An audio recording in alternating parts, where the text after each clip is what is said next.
Welcome and well for coming. There's no mic here, so if you can't hear me in the back, please raise your hand and I'll speak louder. It's my privilege to be up here with these two straight shooters. I was delighted that Mark Crispin Miller helped us so much in getting this hall in liaising with the church here, a very hospitable church, and I want to thank them on the record. I also want to read, at my earliest opportunity, Cruel and Unusual, the book that Mark has written. I haven't read that yet, but I keep learning new things about Mark and about Scott, and I learned a couple tonight. Let me just say in a kind of a broad sense, a kind of a keynote sense, that Mark is particularly interesting and important because of what he does with respect to the media. Now, I just celebrated last week my 53rd anniversary of my arrival in Washington. Okay, John Kennedy was president. I had a new job with the CIA, detailed from the military. So I say that because 53 years is a long time, and you see a lot of change in 53 years, don't you? Well, there's one change that dwarfs all the other changes put together in this 53-year period, and that is that we no longer have, in any real sense, a free media, and that is big. That couldn't be bigger. All of my colleagues, the people I went to Fordham with for 4 years, for 8 years, sometimes for 9 years, they don't know about me because I say things that aren't in the New York Times. Can you believe it? Well, they can't believe it if it's not in the New York Times. Now, that's big. It didn't used to be that way. When I referred to the New York Times, historically, I have to say, well, it used to be an independent newspaper, and it did. You could leak stuff or you told stuff to the New York Times, they put it on the front page after they proofed it. Now, well, if it might hurt George W. Bush's re-election chances, well, they'll sit on it for over a year, as they did with the news they had of the interception program of all our emails and telephone calls. You know, that journalist had that information 2 months before the election in 2004. The Times sat on it. And they only published it, James Risen's stuff, only published it when Risen went to them and said, now, you know, it's a little awkward. My book is in galley. You're paying me big bucks, and it's going to be a little embarrassing when the book comes out and you haven't reported that Bush, Cheney, and the NSA are intercepting all our telephone conversations and our emails. So I just want to go on record as saying that because that changes everything in terms of what I was used to in the old days, let's say. The Scud story. Here's a new thing I learned tonight. Scott and I were having a pizza not too far away from here, and Mark told us that he was going to tell the story about the Scuds, none of which were destroyed. Well, General Schwarzkopf was very, very angry that none were destroyed. So he wanted to make sure that some were destroyed, and sure enough, he announced to the press, we got several of them, we just destroyed them.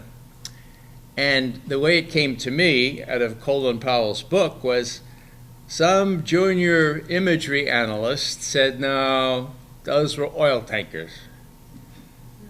And Schwarzkopf's intelligence guy, Admiral, what's his name? The guy who became McConnell. McConnell went to Schwarzkopf and said, well, you know, this troublesome analyst says they're oil tankers. And so that got to the White House, and Powell called up Schwarzkopf and said, General Schwarzkopf, we hear from the bowels of your unit there that they weren't Scuds, that they were oil tankers. Now, Powell says that Schwarzkopf used every vulgar, every piece of cursing that Powell ever said. And Schwarzkopf said, no, he doesn't know what he's talking about. They were Scuds.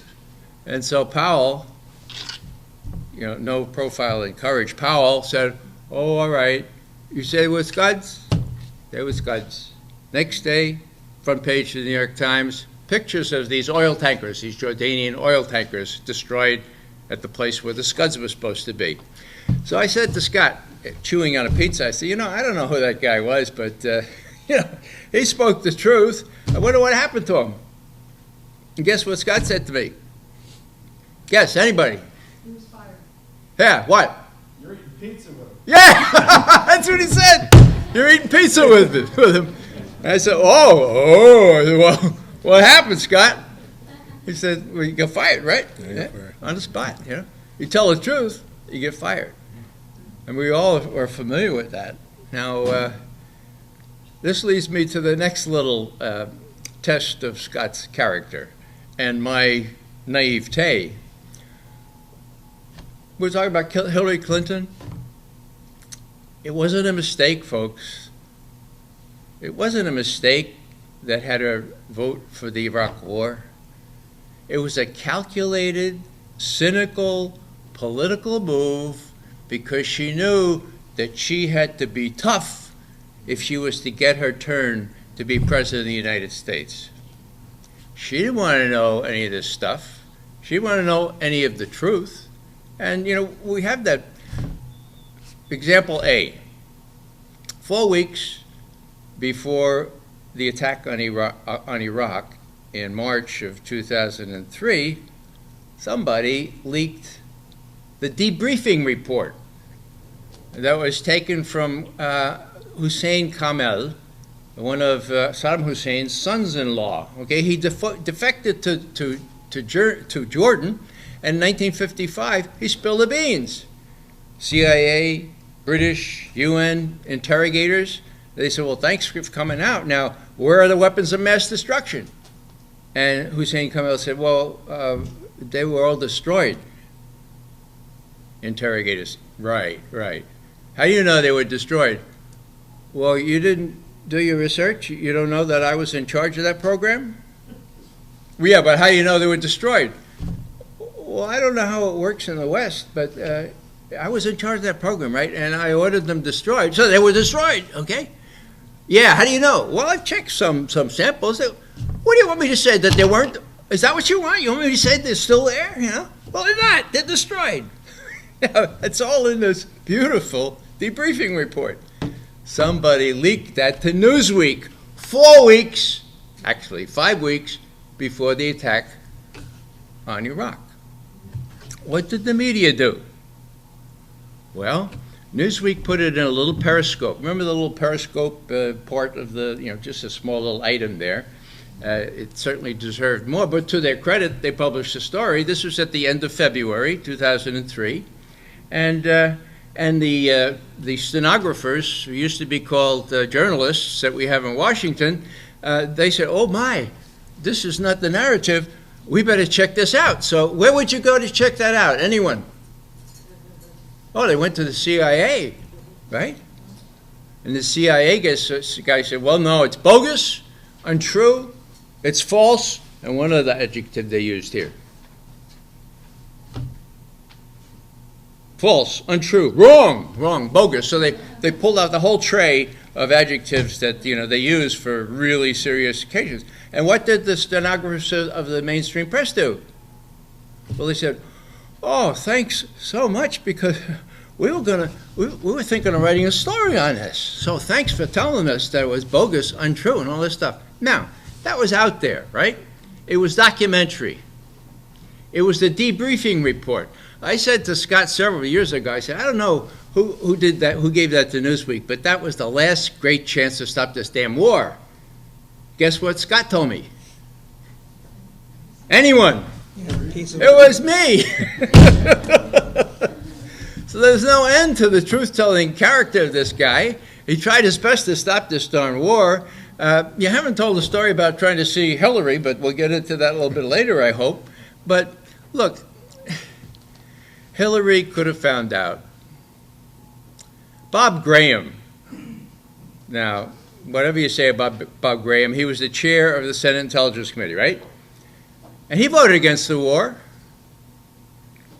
He saw the information. He may have been one of the 4 people who went down and read the estimate dated October 1st, which said, Saddam Hussein has all manner of weapons of mass destruction.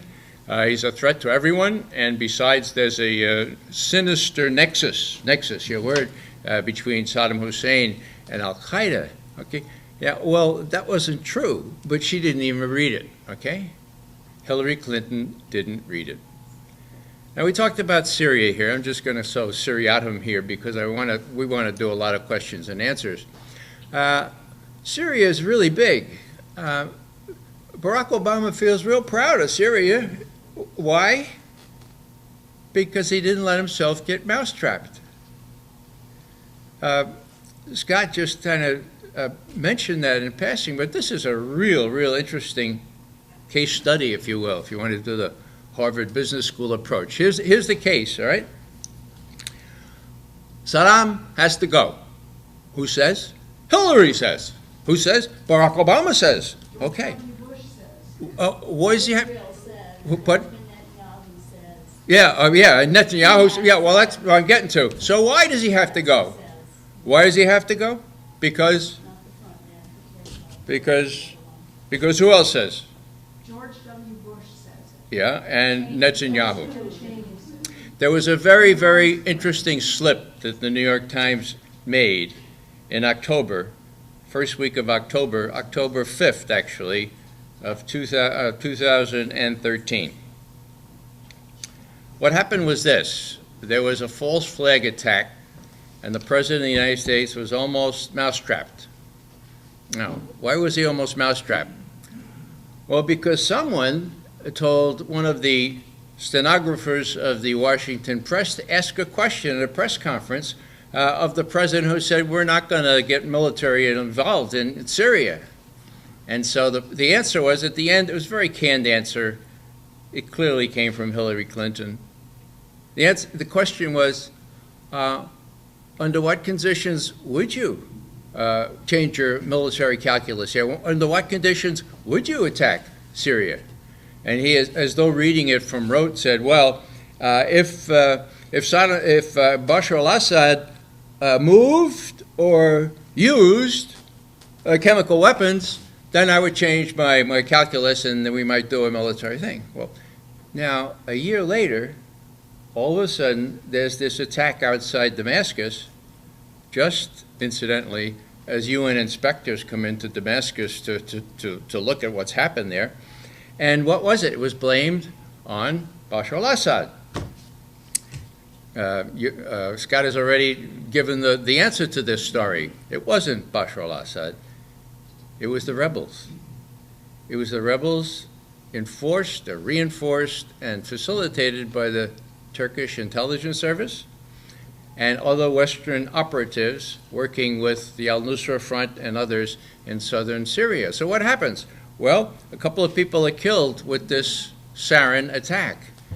But as Scott has already said, it's not the sarin that's in Syrian army stocks. It's a homemade sarin, okay? Who told us that first? The foreign minister of Russia, Lavrov. He said, it's homemade stuff. Who told us second? The British. They took it through their lab and said, no, this is homemade stuff. And then, of course, as Scott said, on the ship, they got the DNA of this stuff. So what was the idea? The idea was to mousetrap Barack Obama. Who did it? Hillary Clinton, by placing that dare, that red line into that press conference. And then a year later, they got their act together and they did a false flag attack. And Barack Obama was hours away from pushing the button, letting fly all manner of missiles to attack with shock and awe Syria. Why is he so proud of not doing that? Well, I think he's sensible enough to know that he was about to be had. Why does he get rid of Hillary Clinton? Why doesn't Barack Obama get rid of all these creeps that he's had advising him? He tried to be Lincoln, and he fall flat in his face with this, cooperation of people who were supposed to. Anyhow, this is a really interesting story because John Kerry, like Hillary Clinton, was in on it. That is, in on the subterfuge up to his neck. The attack, the sarin attack, was on the 21st of August, 2013. John Kerry got up on the 30th of August at the State Department in a briefing, and he said no fewer than 35 times, Bashar al-Assad's responsible for this, Bashar al-Assad, Bashar al-Assad, Bashar al-Assad's government, all right? Okay. Now, you don't have to be a Shakespearean scholar to remember about protesting too much, right? What did he cite? He couldn't cite an intelligence assessment because there are enough honest analysts left in the intelligence community that wouldn't buy it, okay? So he created a new genre of report, a government assessment, which simply means it was made by political hacks in the White House and that the head of intelligence didn't have the guts to quit. So this is what Kerry cited. That was the 30th of August. On the 31st, the president got in the Rose Garden. And this was really interesting because I was out in front of the White House with about 100 other people, well, 200 other people, with all kinds of placards, no war, no strike on Syria, you know, this kind of thing. And we fully expected the president to get up and say, even as I speak, our warships in the eastern Mediterranean and French fighter bombers on the tarmac, and blah, blah, blah, blah, blah, blah. No. What did he say? I couldn't believe it. He said, we've decided that we're going to listen to the chairman of the Joint Chiefs of Staff, General Dempsey. He's told me that we have our forces in position to attack Syria, but we don't have to do that today or tomorrow or even next week or next month. And so I'm going to go to Congress to seek appropriate authorization. Oh, God, you know? Wow! I was the next speaker up at this little rally, and I had to use the subjunctive as never before. You know, if this is true, you know, if he really said that, but he did, okay? So he's very happy. He's very proud of that. And what does that mean? That means he realized that he was almost had by the likes of Hillary Clinton. Now, it's amazing that he's also admitted, as recently as last week, that, you know, if you got a mulligan, you know, if you got a do-over, it would be Syria, you know. That wasn't a really smart thing. He said, you know, we just didn't plan for the next day. Well, hello? Where was he during Iraq, you know? Who didn't plan for the next day? Is that the president's job? Well, he should have somebody who could plan for the next day. And who was that? That was Hillary Clinton. No, she didn't plan for the next day. We came, we saw, he died. That's all she cared about, being tough, okay? So that's what you're going to get if you, her successor, John Kerry, is a real study. I don't know what happened to him. He has a long history, but something really strange happened to him because he became a neocon. He pushed for the attack on Iraq, on Syria, just as all the others did. And the president's very proud of that. He says, you know, Vice President Biden and everybody else was really disappointed with me for not attacking Syria. Now, the question was raised before, well, why Syria? You know, what kind of a threat is Syria to the United States? Well, the answer is none. Is Syria regarded as a threat to somebody else? Well, the answer is yes. Who's that somebody else? Israel. And during this period of time, when the president had said, no, we're not going to attack, there was a new New York Times Jerusalem bureau chief named Jody Ruderin. And she arrived a couple months before, and she was eager to find these things out. So she thought she'd speak to some Israeli officials about, you know, what their objectives are in Syria. And so she went around. She talked to some senior officials, including retired officials, and she said, well, what's your preferred outcome in Syria? And they said, well, Jody, this is going to sound like not very, it's a little awkward and it's not humanitarian, I suppose, but our preferred outcome is no outcome. And she said, I beg your pardon? Our preferred outcome is no outcome. And she said, would you explain that, you know? They said, well, as long as the Shia and Sunni are at each other's throats, not only in Syria, mind you, but in the whole area. Israel has nothing to fear from Syria. It's like a playoff game where you don't want either team to win and you don't want either team to lose.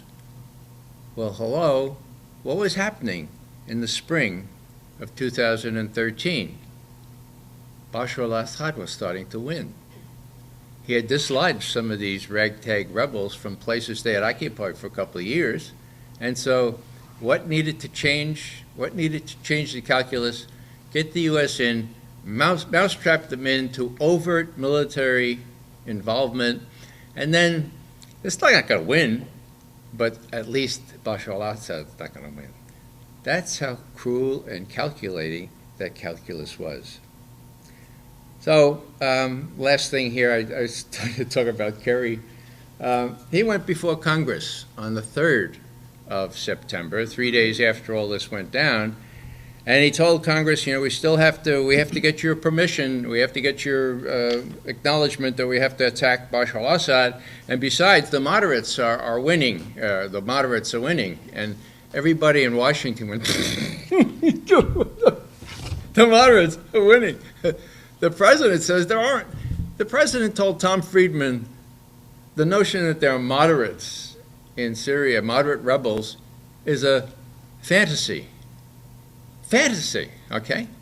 And here John Kerry is saying the moderates are winning. Next day, Barack Obama arrives in St. Petersburg for one of these little summits.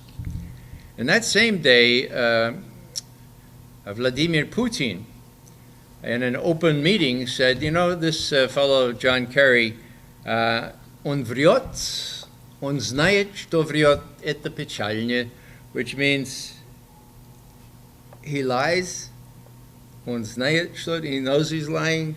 It's really sad. Barack Obama lands, and Putin says this. Well, Barack Obama knows the real story too, so he wasn't going to argue with him. Kerry was lying. Now, Kerry is on his way home 5 days later from London, and he has a press conference in London. This came up before. At the end of the press conference, where she's plugging for military attack on Syria, somebody says, but Secretary Kerry, is there nothing that Bashar al-Assad can do to avoid being attacked?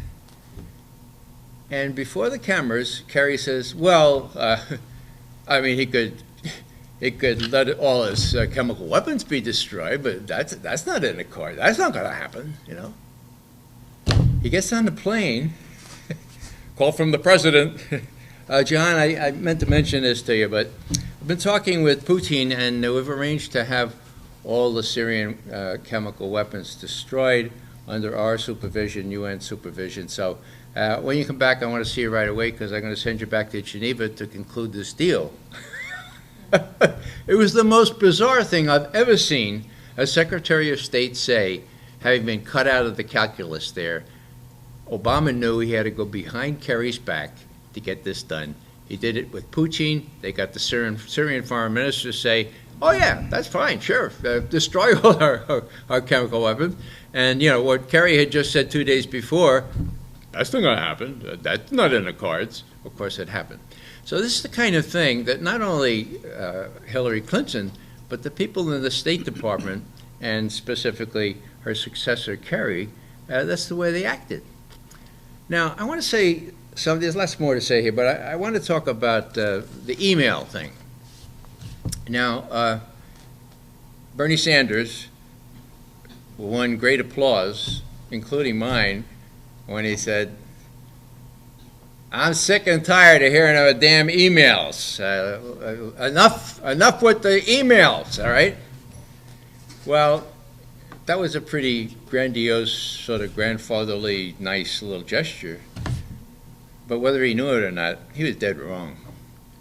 That is very, very serious stuff. Now, Scott and I, maybe Mark, we know a little bit more about how this works. But putting that kind of stuff on a private email server is like giving it to the Russians. Who was it? One of my colleagues, Bill Binney, the head technology guy from the NSA, said it's just like having a mole at the top levels of your government. It's easy as pie to get this stuff. And this is very, very dangerous stuff. When you talk about, they said, well, Bradley Manning, he endangered our troops in Afghanistan. Well, that was a lot of bull.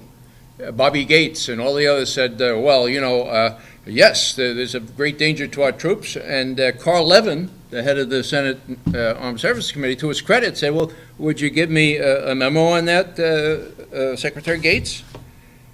And Gates did, and 5 weeks later he came back, well, our fears were not substantiated. No one has been, he didn't say it this way, but no one had been so much as spat upon, as a result of these emails. And Gates later asked publicly, he said, well, those stories about endangering troops from what Bradley Manning, Chelsea Manning, revealed were significantly overwrought. Gates has a way with words. Those were his words. They were significantly overwrought. Well, the comparison here is devastating because the damage done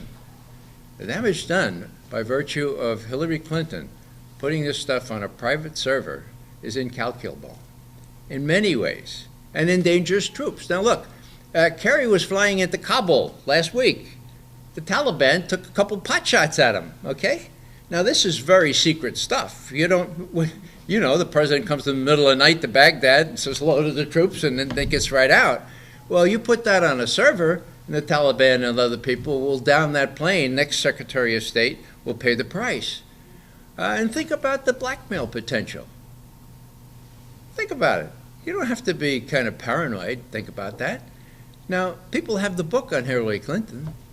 They know who funded the Clinton Foundation. They know about conversations with Prince Bandar. They know all manner of things. So she is, in my view, eminently susceptible of blackmailing by people who know exactly how she arranged to get all these things done and how, as Secretary of State, for the most part, she was able to parlay her position into personal profit. Now, truth in advertising or full disclosure, I try not to let the fact that I got beat up real bad sitting right in front of, or standing, I should say, right in front of Hillary Clinton, but just to give you an idea of how, well, sang-froid is not really the right term. I'd say it's a lack of basic human empathy with human suffering. Because what I did when she was speaking 5 years ago at George Washington University, I wangled a ticket. And I'll finish with this. I just want to say what happened. I had to hear her because it was a small little auditorium. It's the only chance McGovern gets to see a Secretary of State. I used to see him every other morning, right? Secretary Schultz and others. It was kind of fun. I still have my State Department badge. It doesn't work anymore, but at least I would have a chance to see Hillary Clinton speak. So we're waiting there for an hour, and she's supposed to be there at 12:15. She comes 20 minutes late. As she comes in, everyone just jumps up, including me. And you know how the Russians, when they made a speech in Pravda the next day, after every other paragraph, the speech would say, "Бурные аплодисменты, все стоят," which means stormy applause, everyone stands. Okay? And I'm saying, oh, I'm having a flashback. See? I'm saying, oh my God, so why are you standing, McGovern? So finally everybody sits down, and I stay standing. And I turn my back to her. And by stroke of luck, the only clean undershirt I had that day was my Veterans for Peace undershirt. So I took off my over thing, and I was just standing there quietly. And all of a sudden, I guess after about a minute and a half, when things seemed to be going well, this great big guy, looked like a Redskins reject, about 300 pounds, in a suit like this. He comes down, and he's come down this aisle and says, oh, darn, this is not going to last very long. And then all of a sudden, before he even got 2 feet in front of me, I was taken down from the back by a guy I never saw. He happened to have a uniform on. He was one of the cops for GW University. I never saw him. I never even saw him after they got out and put 2 sets of steel anyhow, she was standing there, and people say, well, what was she talking about? Well, she was talking about the need to respect dissent in Iran. I know, in Iran, right? And did she miss? People say she didn't miss a word, Well, she didn't miss a syllable. And Amy Goodman, to her, she's got a heart, She had Mike Burke call me up and say, hey, would you come on a couple of days? Are you okay? And I said, yeah, I'm all right. So I went on, and there's a 5-minute thing. Now let me just ask you before I bore you with this, how many people have seen this 5-minute thing where I explained to Amy Goodman what happened? Because I don't want to show it again if many have seen it. Okay, well, why don't we, can we show that, Ellen? And then we'll go to questions and answers if that's okay.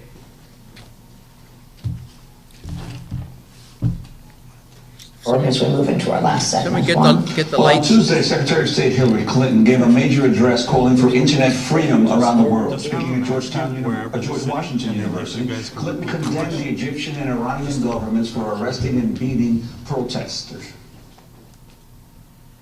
What happened in Egypt and what happened in Iran, which this week is once again using violence against protesters seeking basic freedoms, was about a great deal more than the internet. In each case, people protested because of deep frustrations with the political and economic conditions of their lives. They stood and marched and chanted, and the authorities tracked and blocked and arrested them. Just moments before Hillary Clinton spoke those words, a 71-year-old man was violently ejected from Clinton's own event and arrested for turning his back on the Secretary of State. TV cameras caught part of what happened. Then the government pulled the plug.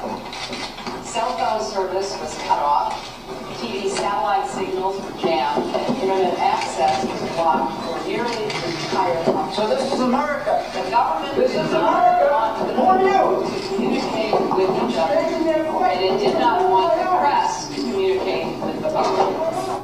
The voice you heard screaming was that of Ray McGovern as he was dragged away by security guards who left him bruised and bloody. He was then arrested. McGovern is a former Army intelligence officer and a 27-year veteran of the CIA. He was one of the CIA's daily briefers for President George H.W. Bush. He has since become a vocal critic of U.S. foreign policy. Ray McGovern joins us now in Washington, D.C. Ray, you were seriously hurt. Tell us what happened. Well, I was pounced upon. I was blindsided, really. I was looking straight to the back, minding my own business, the only offense being standing up when everyone else was sitting down. And without any warning, I was pounced upon by, and what I call large manhandled, by a fellow who looked like an NFL football player in plain dress. I don't know who he was. That's why you hear me screaming, "Who are you? Who are you?" I never did get the answer to that. So it was really quite abrupt, quite violent, and the supreme irony, of course, is, and it sounds like something right out of Franz Kafka. 4 paragraphs later, Hillary Clinton is saying what you just quoted her as saying. You know, one has to keep one's sense of humor in all this, especially when one bears these kinds of bruises, and I can't show you the ones down below. I was listening on the way in. I tuned in a little late to your show, and when I heard Hillary Clinton say that little clip, "We strongly oppose the use of violence," this is yesterday, "we have deep concern over the actions of security forces." And I'm saying, yes! Oh, she's going to apologize like my Veterans for Peace colleagues has asked her to do. But then I realized she's talking about Bahrain, straight out of Kafka. So you were seriously hurt. What parts of your body, what did they do to you? Well, they put 2 sets of handcuffs on me, very roughly. They were the iron or the steel handcuffs. They dug into my wrist. Well, you could see some of this stuff right here. And they put it behind my back, of course, and I started bleeding profusely over my pants. We have the pants, they're full of blood. When somebody said, "Is that his blood?" One of the cops said, "No, no, I pricked my finger." Right. the whole back seat of the pants is suffused with blood. They threw me, well, they didn't throw me, they placed me in a patrol car. I try not to exaggerate here. I was taken up to one of the police headquarters in D.C., mugshotted, fingerprinted to a fare-thee-well, and put in a little cell of the size that Bradley Manning now occupies in Quantico. Kept there for 3.5 hours. Why were you there? Why were you standing up? I was standing up in silent witness to the fact that Hillary Clinton is responsible, partly responsible, for countless thousands of Iraqis, Americans, Afghans, and God help us, Iranians, I hope not. And that she should not get the idea that everybody's going to sit down and applaud politely when there are so many of us that are usually excluded from these sessions who are feeling very, very, very sad and very angry at the foreign policy of our government. Very seldom do you have a chance to express that. I thought that I expressed that in the most nonviolent way by simply standing quietly with my back to her with a T-shirt that said, "Veterans for Peace." Well, Ray McGovern, I want to thank you for being with us. Former top briefer of Vice President George H.W. Bush. Ray worked for the CIA for more than a quarter of a century. That does it for the show, democracynow.org. I'm Amy Goodman with Juan Gonzalez. Why does everybody clap when I get beat up? There's just two little things I need to point out about this. The day after, there's an incredibly, well, they're in New York as well, the Partnership for Civil Justice Fund. They do incredible work. Those 6 people that were misdirected or trapped onto the Brooklyn Bridge, remember? And then they're all arrested during Occupy. That's the Partnership for Civil Justice Fund. They said, you know, we can help you on this. And I said, well, I never sued anybody. Well, and I don't have any money. And they said, well, you don't understand.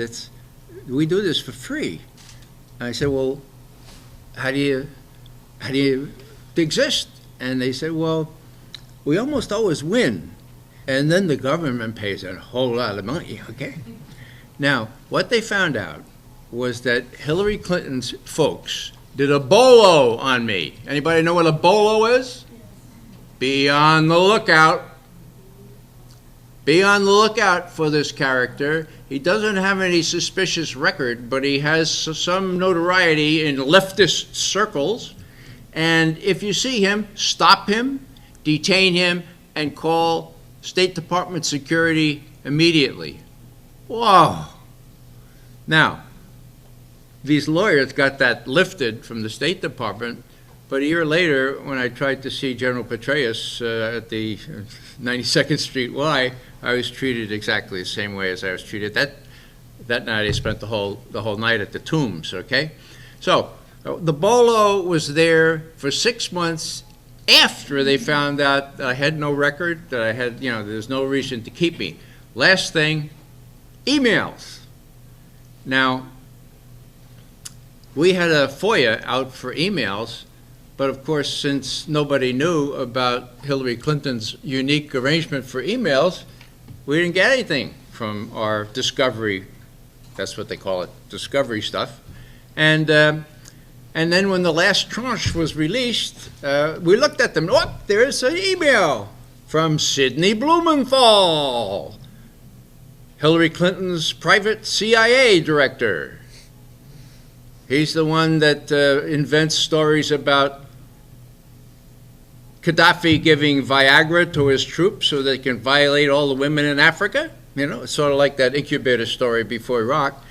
Sidney is a great guy. Okay, so he sends her a little email and says, now, you should know about this, an unfortunate incident. This fellow McGovern, who has a certain reputation in lefty circles, he was a CIA analyst, but now he's a Christian anti-war leftist witness that goes around doing these things. But don't worry, he's harmless, right? He's harmless, okay? But you might want to apologize. Now, she didn't apologize, of course, but what I'm saying here, it's not about McGovern, it's about the emails, damn it. You know, if they're not going to release some stupid thing about what happened to McGovern, what else are they hiding, for God's sake? You know, it reminds me of what Joe Wilson, Ambassador Joe Wilson, said after they released the name of his deep cover wife. He revealed that there were